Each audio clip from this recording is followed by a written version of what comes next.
صرف 3 دن شہد اور بڑی بیماریوں سے حفاظت، نبی کریم صلی اللہ علیہ وآلہ وسلم کی یہ حیران کن سنت ضرور سنیے۔ آئیے جانتے ہیں اس حدیث مبارکہ میں۔ بسم اللہ الرحمن الرحیم۔ حضرت ابو ہریرہ رضی اللہ تعالیٰ عنہ بیان کرتے ہیں، رسول اللہ صلی اللہ علیہ وآلہ وسلم نے فرمایا، جو شخص ہر ماہ 30 روز شہد چاٹتا ہے تو اسے کوئی بڑی بیماری لاحق نہیں ہوتی۔ یہ حدیث ہمیں بتاتی ہے کہ شہد اللہ تعالیٰ کی ایک عظیم نعمت اور شفا ہے۔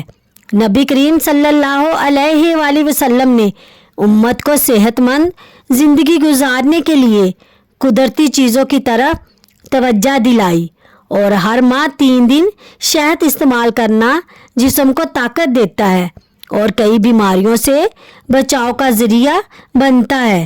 اور سنت نبوی صلی اللہ علیہ وآلہ وسلم میں دنیا آخرت دونوں کی بھلائی موجود ہے۔ اگر ہم نبی صلی اللہ علیہ وآلہ وسلم کی سنتوں پر عمل کریں تو ہماری زندگی صحت، برکت اور سکون سے بھر سکتی ہے۔